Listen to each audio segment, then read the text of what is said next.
오늘 사도행전 10장 10절의 말씀을 가지고 은혜 네 번째 잡아먹으라 이러한 제목으로 함께 은혜를 나누도록 하겠습니다.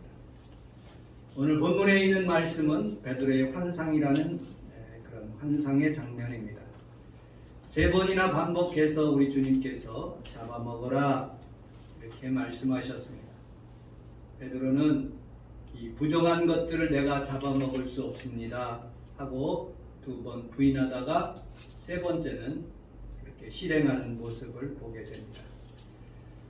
여러분들 반복적으로 우리 주님께서 나타내신 것은 강조하고 그리고 꼭 행할 것을 말씀하고 있습니다. 금요철야 때 이런 설교를 하였습니다. 사람은 태어나서 1개월이 되면 똥 오줌을 가리면 자랑한다고 합니다. 그 다음에 걷기 시작하면 우리 아들 걷네 하고 자랑한답니다. 세 번째는 이빨이 나면 자랑한다고 합니다. 그리고 난 뒤에 이제는 사람을 만나고 친구를 만나면 자랑한다고 합니다.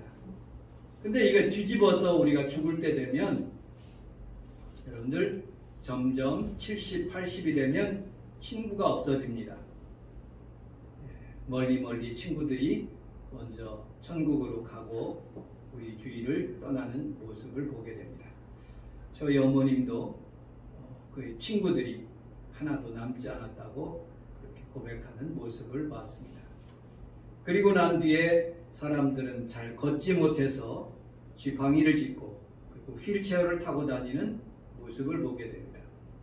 그리고 이빨이 다 빠져가지고 하나도 없이 우리 지동영 권사님 보니까 이빨이 없이 그렇게 살아가는 모습을 보게 됩니다. 제일 마지막으로는 똥 오줌을 가리는 것, 그것이 어찌 보면 마지막의 축복이고 그리고 하늘나라에 가는 모습을 보게 됩니다.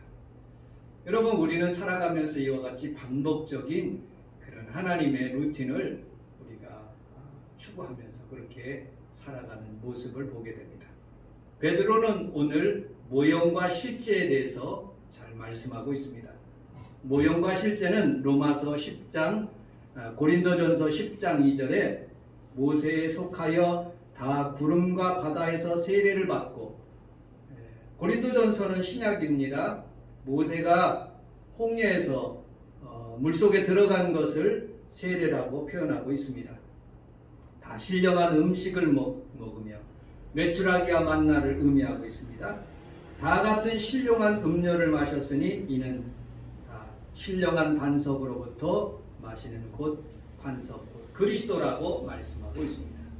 즉 우리 주님을 예표로 이렇게 나타나는 모형과 실제에 대한 그런 내용입니다.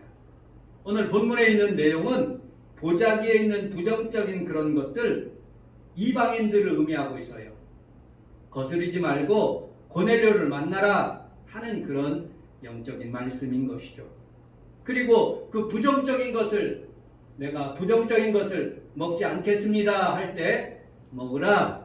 오늘 본문에 있는 말씀 우리 12절을 같이 한번 12절 13절을 같이 한번 읽어보도록 하겠습니다.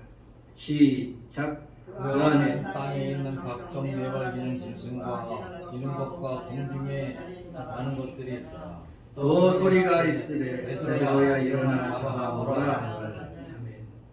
우리 함께 따라서 하겠습니다. 잡아먹으라. 잡아먹으라. 예. 오늘 본문에 있는 말씀은 레위기서 11장에 있는 말씀입니다. 돼지 먹지 말라. 낙타, 토끼, 솔개. 예, 우리 김혜희 권사님 혹시 베이컨 좋아하세요? 베이컨 잘 모르겠죠? 저는 베이컨 참 좋아합니다. 김성애 권사님 혹시 바닷가재 좋아하세요? 엄청 좋아해요. 없어서 못 먹습니다. 너무 랍스타 얼마나 비싼지. 근데 그거 하나님이 먹지 말라는 것이에요. 오늘 성경에서 보니까 그거 먹으면 돼지고기, 베이컨 먹으면 안 된다는 거예요. 왜? 영적으로 네 가지가 의미가 있어요. 레위기서 11장 44절에 보니까 나 여호와 너희 하나님이라 내가 거룩하니 너의 몸도 구별하여 거룩하게 하라. 돼지 얼마나 지저분합니까? 그거 먹지 말라. 그 외에 다른 소도 있고 다른 거 먹어라 하시는 그런 말씀입니다. 두 번째, 몸에 좋지 않기 때문에 먹지 말라는 것입니다. 조개, 홍합, 심심치 않게 비비류균으로 인해서 많은 사람들이, 이스라엘 사람들이 어려움을 당합니다. 특별히 이스라엘은 중동 사막 근처에 있고 그리고 또 열대지방이기 때문에 금방 부패합니다. 그래서 배탈이 나거나 장이 안 좋아질 수 있기 때문에 먹지 말라는 것입니다. 특별히 음식을 탐하여서 먹지 말라는 것입니다. 여러분들, 박쥐를 먹어가면서까지 우리가 몸에 건강을 얻도록 사람들이 노력합니다. 어떤 사람은 곰의 쓸개를 먹어야지 건강하다고 생각할 수가 있습니다. 그러나 오래 사는 것은 육식동물을 먹는 호랑이나 사자가 아니라 풀을 먹는 코끼리나 거북이가 오래 사는 것입니다. 그거 먹지 않아도 육식 먹어도 오래 살 수 있다는 것입니다. 여러분들, 우리가 코로나 바이러스로 인해서 내일부터 2사람 이상 모이면 안 된다고. 2사람 이상 모이면 오늘까지는 괜찮고 내일부터 그렇게 한답니다. 근데 그 근원이 어디에서 오느냐? 박쥐라는 숙주, 이게 변형이 돼가지고 중국 사람들이 우한에서 그거 잡아먹어가지고 그게 변형이 돼가지고 우리 몸속에 들어온 거예요. 그리고 그게 호흡기를 통해서 전파돼서 전 세계에 흩어져 있는 많은 인류에게 큰 상처와 아픔을 준 모습을 보게 됩니다. 하나님이 박쥐 먹지 말라고 그러면 그거 먹지 않아도 다른 건강한 음식들 많이 있는데 그 탐욕으로 그리고 어떤 모습으로 그것을 먹음으로 하나님이 기뻐하시지 않아서 이렇게 코로나 바이러스가 번져나가는 모습을 보게 됩니다. 인류학자 메리 더글라스는 하나님이 금하신 동물이나 새들은 이형적인 것, 아주 특이하고 혐오하게 생겼다고 말씀하고 있습니다. 프랑스 사람들 중에서, 유럽 사람 중에서 프랑스 사람들이 독특하게 먹는 말고기라든지 달팽이라든지 지렁이 같은 음식들은 굉장히 유럽 사람들로부터 혐오를 느낀답니다. 동남아, 중국, 한국 개고기 열심히 먹어서 유럽 사람들이 한국 사람들에게 개고기 먹는 민족이라고 혐오한답니다. 이탈리아는 쇠고기를 먹고 뉴질랜드는 캥거루 고기를 먹고 아프리카 사람들은 식인종들은 사람의 고기를 먹습니다. 사람의 고기를 어떻게 먹습니까? 근데 그 나라 사람들은 그걸 먹어요. 왜? 그냥 먹었으니까 먹는 거죠. 우리나라 사람도 개고기를 먹었으니까 먹는 겁니다. 그런데 다른 나라 사람들은 그것을 혐오식품으로 해서 먹지 말라고 하는 모습을 보게 됩니다. 여러분들, 사람마다 각각의 기질이 있고 좋아하는 음식이 있고 싫어하는 음식이 있어요. 우리 사모하고 같이 살면서 저는 가장 좋아하는 국 중에 최고의 국은 미역국인데 미역국을 잘 못 먹어요. 왜냐? 우리 사모님이 잘 먹지 않기 때문에. 내가 끓여서 먹지 않는 이상, 제 생일이 아닌 이상 그걸 먹지 못합니다. 그런데 미역국, 우리 사모가 평강일을 할 때 병원에서 미역국을 남았는데 그걸 안 먹으니까 제가 다 먹었어요. 얼마나 맛있게 그 소고기 넣고 미역국 끓이면 술술 잘 넘어가는 그 음식이 얼마나 좋은지 몰라요. 우리 평강이는 산나물 같은 거 사모한테 물어보니까 그 나물 종류 그런 것들을 별로 안 먹는데 고기, 맛있는 고기 그걸 잘 먹는다. 사람마다 기질이 있고 좋아하는 음식들이 있어요. 그런데 하나님께서 하나님의 은혜로 그런 것 이제 사도 바울 베드로로부터 다 먹어라 그랬으니 얼마나. 여러분들, 이스라엘에 살았다면 결단코 베이컨 먹으면 안 돼요. 돼지고기 먹으면 안 돼요. 랍스타 그리고 바닷가재 그런 거 먹지 못하는 거예요. 지금도 안 먹어요, 그 사람들. 그런데 우리 주님께서 베드로의 환상을 통해서 보자기 가운데 쫙 내려오면서 그거 잡아먹으라, 모든 음식 먹어라 라고 그렇게 말씀하신 모습을 보게 됩니다. 그게 은혜지요. 자, 오늘 본문 16절, 성경 17절을 같이 한번 읽어보도록 하겠습니다. 16절, 17절 시작. 이런 일이 3번 있은 후 그 그릇이 곧 하늘로 올려져 가니라. 베드로가 본 환상이 무슨 뜻인지 속으로 의아해하더니 마침 고넬료가 보낸 사람들이 시몬의 집을 시몬의 집을 찾아 문 밖에 서서 아멘. 문 밖에 서서 문을 두드리고 있는 거예요. 그런 환상 가운데 쫙 열리면서 그 부정적인 음식을 잡아먹어라, 하나님께서 은혜를 베풀어 주신 거예요. 베이컨 먹어라, 바닷가재 먹어라, 그래도 좋다. 이 의미는 바로 고넬료와 같은 이렇게 부정적으로 그리고 불량식품과 같은 그런 사람들을 하나님께서 이제 붙여주셔서 그들에게도 복음을 전하라는 거예요. 유대인들은 아침에 일어나서 하나님, 나는 이방인들, 한국 사람이 안 된 것, 유럽 사람이 안 된 것 너무 감사합니다 라고 기도한대요. 두 번째, 노예로 태어나지 않아서 감사합니다. 세 번째, 여자로 태어나지 않게 하여 주셔서 감사합니다 라고 그렇게 기도한답니다. 여러분들, 이 당시에 1세기의 유대인들의 사고방식은 이러합니다. 갈라디아서 2장 11절에 보니까 내가 게바를 책망할 일이 있다. 야고보에게서 온 어떤 이들이 이르기 전에 게바가 이방인과 함께 먹다가 그들이 오매 그가 할례자들을 두려워하여 떠나 물러가매 남은 유대인도 그와 같이 외식함으로 바나바도 그와 같이 외식에 동참하였다라고 말씀하고 있습니다. 유대인들은 하나님께서 그렇게 잡아먹으라고 했는데 이방인들과 같이 그렇게 함께 예배 드리라고 했는데 베드로가 그들 동역자들과 함께 하는데 이방인들이 있는 거예요. 같이 밥을 먹은 거예요. 그런데 유대인들 야고보 제자들이 와가지고 갑자기 들어닥치니까 몰래 피해버리는 거예요. 그래서 사도 바울이 왜 이렇게 외식하고 있느냐 하고 꾸짖는 장면들이 갈라디아서 2장 11절에 있는 내용을 보게 됩니다. 여러분, 마치 이와 같은 거예요. 인도에 가면 4가지 제도가 있어요. 그걸 카스트 제도라는 거예요.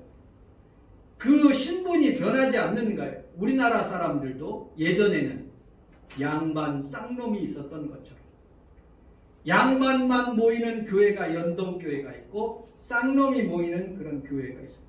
그 구분된 거예요. 여자도 이쪽에 앉고 남자도 이쪽에 앉아서 구분해서 그렇게 예배드리는 그런 절대적인 사고방식을 가진 그런 사람들이 그곳에 모였어요.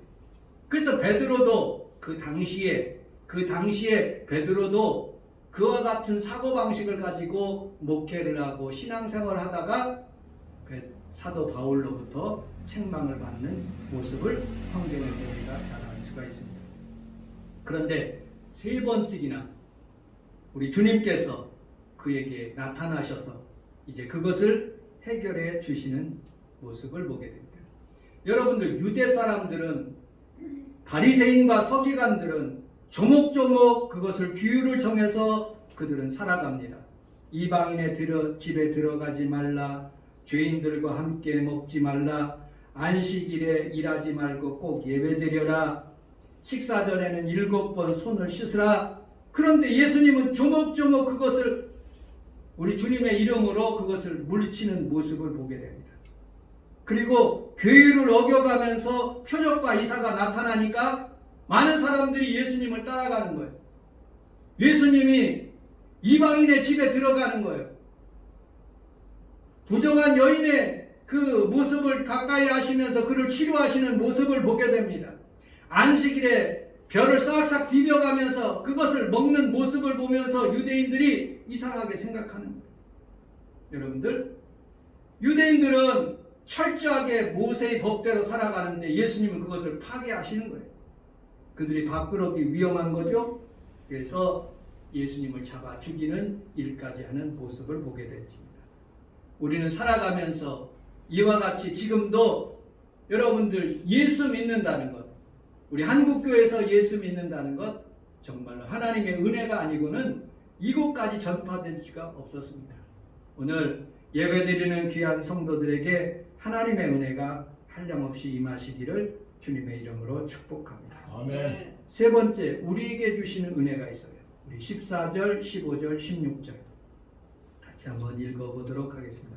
14절, 15절, 16절 시작. 베드로가 이르되 주여 주여 그러시옵나이다. 습되고 깨끗하지 아니한 것을 내가 결코 먹지 아니하였나이다는데 또 두 번째 소리가 있으되 하나님께서 깨끗하게 하신 것을 내가 습되다 하지 말라 하더라. 이런 일이 세 번 있은 후 그 그릇이 곧 하늘로 올려져 가니라. 아멘. 세 번 있으면 완전하게 깨달음을 주시는 하나님의 은혜인 것입니다. 우리 주님께서 베드로에게 세 번 나를 부인하리라 라고 말씀하신 것처럼 세 번 깨닫게 하신 거예요. 우리 주님이 그 베드로에게 하시는 행한 일들을 이렇게 오버랩되어서 생각할 수가 있었던 것입니다. 부정한 문둥이 가까이 하지 못합니다. 그러나 예수님께서는 문둥이를 치료하셨습니다. 혈루병의 여인을 치료하셨습니다. 사마리아 여인을 접촉하셨어요. 유대인은 사마리아인을 상종치 아니함이라 라고 성경에 말했는데 그는 고넬료의 집에 그리고 또 사마리아 여인을 구원하는 일에 우리 주님께서 함께 하신 모습을 보게 됩니다. 예수님께서 사마리아 사람들의 예를 제사장도 지나가고 강도 만난 사람, 그 다음에 레위인도 도망갔는데 오직 사마리아 사람만 그 강도 만난 사람의 이웃이었다라고 예화를 드린 거예요. 지금 말하면 피에로, 팔레스타인에 있는 사람들, 그 사마리아 사람들이 영웅으로 이렇게 예수님께서 올려주시는 모습을 보게 됩니다. 누가복음 8장에 보면 벌거숭이 미치광이를 우리 주님께서 치료하셨고요. 시체의 부정한 손을 만지면 안 되는데 그곳에 가서 일어나라 하고 달리다쿰 하면서 그 아이를 손을 잡아 일으키시는 모습을 보게 됩니다. 오늘도 여러분들의 삶 속에서 이 어려운 상황 가운데서 주님의 은혜로 여러분들의 손을 붙잡아 주시고 은혜를 베풀어 주시고 아멘. 치료하여 주시는 주님인 것을 믿으시기를 주님의 이름으로 축복합니다. 아멘. 성도님들이나 저나 다 불량식품이에요. 그런데 하나님께서 히브리서 4장 14절의 말씀처럼 우리에게 있는 대제사장은 우리의 연약함을 동정하지 못하실 리가 아니요 모든 일에 우리와 똑같이 시험을 받으사 죄가 없으신 분이라고 말씀하고 있습니다. 히브리서 10장 19절에는 그러므로 형제들아 우리가 예수의 피를 힘입어 성소에 들어갈 담력을 얻었나니 그 길은 우리를 위하여 휘장 가운데 열어놓으신 새로운 길이요 휘장은 곧 그의 육체니라. 또 하나님의 집에 다스리는 큰 제사장이 계심에 라고 말씀하고 있어요. 여러분 하나님의 은혜로 우리가 예수 믿게 되고 아버지로 우리가 부를 수가 있는 거예요. 아멘. 존 F 케네디 대통령 당시에 깜짝 놀란 장면들을 포착하게 되었습니다. 강요들은 회색 옷차림으로 대통령의 책상 주위에서 앉아 쿠바 미사일의 위기 같은 국제 문제를 논의하고 있는데 아장아장 걷고 있는 2살배기 존조는 백악관 규정을 어겨가면서 대통령 책상 위에 기어 올랐습니다. 존은 아빠를 부르러 온 것입니다. 존은 뜬금없이 노크도 없이 그 백악관 집무실에 들어가 아빠라고 부릅니다. 그런데 누구도 타치하지 않는다. 우리 하나님 아버지는 오늘도 우리 아버지이기 때문에 아버지하고 부르면 주변의 어떤 악한 세력도 우리를 건들지 못합니다. 아멘. 오늘도 여러분들에게 좋으신 아버지가 되셔서 아멘. 은혜를 베풀어 주시고 아멘. 치료하여 주시고 아멘. 하나님의 축복으로 여러분들을 더하여 주실 줄로 믿습니다. 아멘. 우리나라에서도 인터뷰 과정에 켈리 교수님이 CNN과 인터뷰를 하는데 박근혜 전 대통령의 탄핵 소식을 온 세상에 전하고 있는데 그 아들이 아빠 방으로 들어온 거예요. 그 켈리 교수는 너무너무 당황해서 빨리 나가라고 이렇게 소리치고 엄마는 잡아당기는 거예요. 그것을 해서 많은 어려움을 당할 줄 알았는데 오히려 수많은 사람들이 박수를 쳐주는 거예요. 잘했다. 그 자녀가 그렇게 한 게 그게 뭐가 잘못인 거예요. 자녀는 아무 생각 없이 아빠를 사랑해서 가까이 온 것이죠. 우리가 뭐가 잘못했습니까? 우리 하나님이 좋아서 와서 예배를 드리는데 비록 혹시 감염될 수가 있어요. 그러나 두려워하지 마십시오. 하나님은 언제나 좋으신 하나님이고 아멘. 우리에게 은혜를 베풀어 주시는 하나님이신 것을 믿으시기를 주님의 이름으로 축복합니다. 아멘. 평강이가 제대할 무렵이었습니다. 그때 육군 모사단의 상병이 사격장에서 유탄을 맞아가지고 그 아이가 죽었어요. 이 부모의 마음이 어떻겠습니까? 유탄을 쏜 병사를 내가 기필코 찾아서 그놈에게 언벌을 내리고 싶은 그런 마음이 없겠습니까? 그런데 이 사병의 아버지는 다른 말을 하는 거예요. 그 유탄 병사를 찾지 말라. 그 병사도 나처럼 자식을 군대 보낸 어느 부모의 자식이 아니겠는가? 그 병사가 알면 얼마나 나를 원망하겠는가? 병사와 그 부모 또한 자책으로 평생 시달리면서 살아가지 않겠는가? 그리고 그 마음속에 아마 이런 감정이 있었을 것입니다. 사격장이 그렇게 허술하게 감독한 그런 담당자를 문책할 수도 있고 국가에 대해서 내 아들을 보상하라고 요구할 수도 있고 그리고 많은 것들을 요구할 수가 있었지만 그 아버지는 하나도 안 했어요.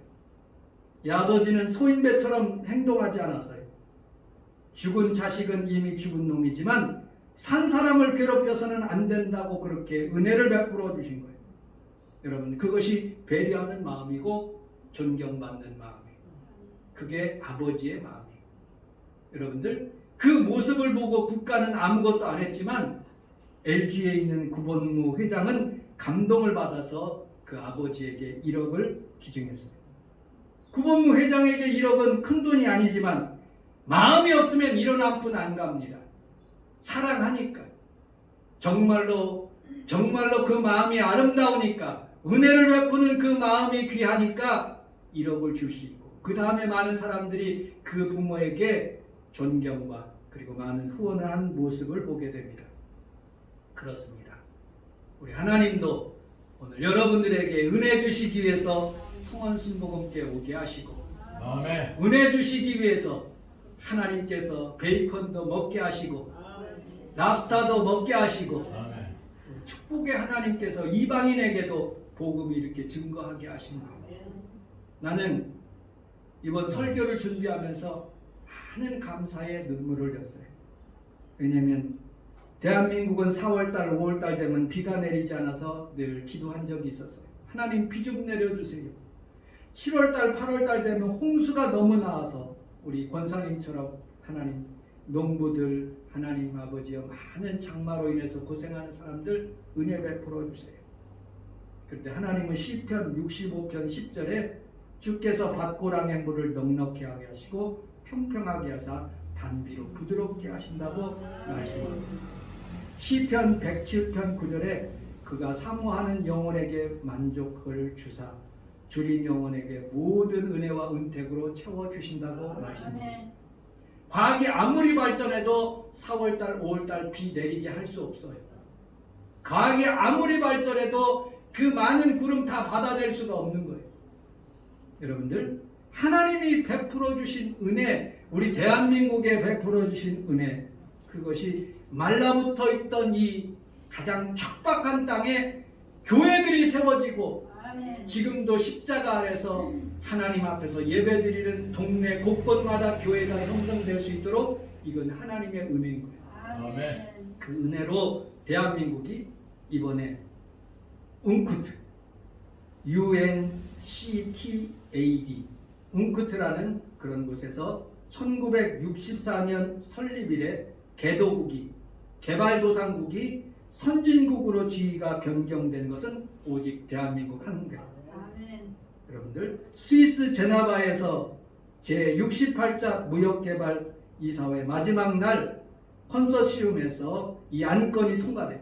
한 나라라도 많은 나라 가운데 한 나라도 반대를 하면 일본이 반대를 한다면 우리나라는 선진국이 될 수 없어요.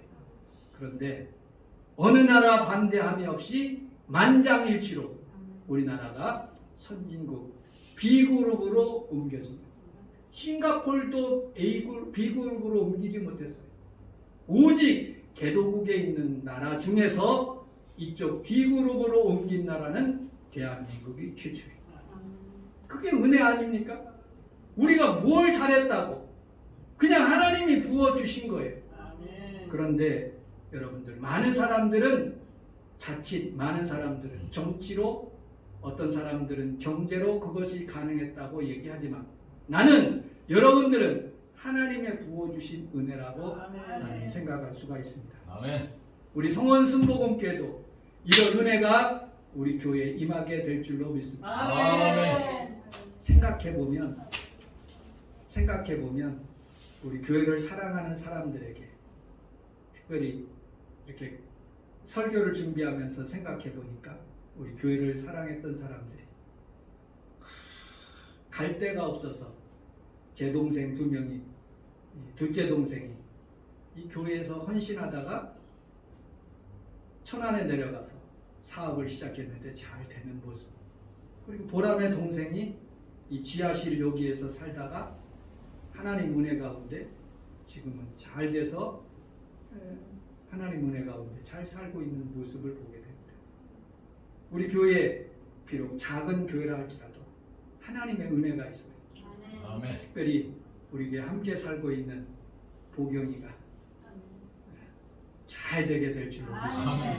왜냐하면 살고 있기 때문에 사는 사람에게 은혜가 있어요.